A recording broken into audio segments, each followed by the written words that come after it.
মানুষের সাথে তাই মানুষ কি চাইছে সেটা আমরা বুঝি, তাই মানুষের মনে কি দেখানো আছে সেটাও আমরা বুঝি, তারই প্রতিফলন হলো।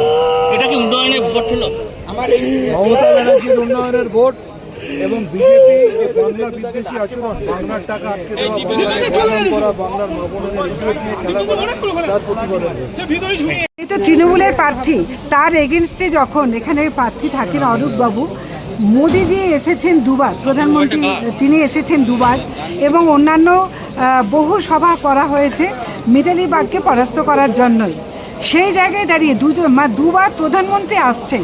আমি তো আবার বললাম যে 1952 সাল থেকে শুরু করে 2024 ভারতবর্ষে যে 18টা লোকসভা নির্বাচন হলো, এর আগে দেশের মানুষ কোনোদিন দেখেনি যে দেশের প্রধানমন্ত্রী একটা রাজ্যে লোকসভা নির্বাচনকে কেন্দ্র করে নির্বাচন ঘোষণা হওয়ার আগে থেকে নির্বাচনের প্রচারের শেষ মুহূর্ত পর্যন্ত 20টা-22টা সভা করে।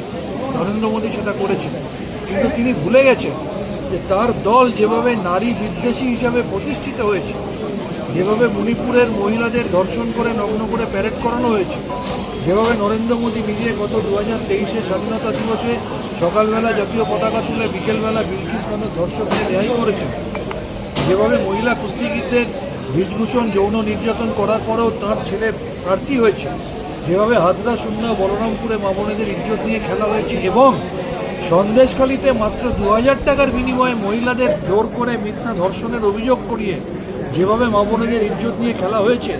একদিকে তো লক্ষ্মীর ভাণ্ডার, কন্যাশ্রীর উপস্থিত রয়েছে, স্বাস্থ্যসাথীতে মহিলাদের নামে কার্ড, তার সাথে সাথে এই নারী বিদ্বেষী বিজেপিকে যোগ্য জবাব দেওয়ার জন্যে সাধারণ মানুষের সাথে সাথে মহিলারা ঐক্যবদ্ধ হয়ে মমতা ব্যানার্জির পাশে দাঁড়িয়েছে। মিতালি বাগের জয়, এই সার্বিক জয়ের সাথে সাথে মহিলাদের জয় তো বটেই। আপনারা বিপুল আসন পেয়েছেন গোটা রাজ্যে, দিকে দিকে কিন্তু খবরও আসছে যে যারা বিরোধী দলের যারা সাধারণ কর্মী তাদের বাড়িতে অ্যাটাক হচ্ছে, তাদের প্রতি অ্যাটাক, এই বিষয়ে আপনি কি বার্তা দেবেন? আমি আবার বলছি, আপনি মনে করুন 2011 সালের 20 মে মমতা ব্যানার্জি মুখ্যমন্ত্রী হয়েছিলেন, 13ই মে ফল বেরিয়েছিল। 34 বছরে সিপিএমের অত্যাচার আমরা বহন করেছিলাম মাথা থেকে পা পর্যন্ত। অনেকে ভেবেছিল প্রতিশোধ নেবে, কিন্তু মমতা ব্যানার্জির একটা বার্তা, বদলা নয় বদল চাই। তৃণমূল কংগ্রেসের মনের জিঘাংসা কিন্তু কমে গিয়েছিল।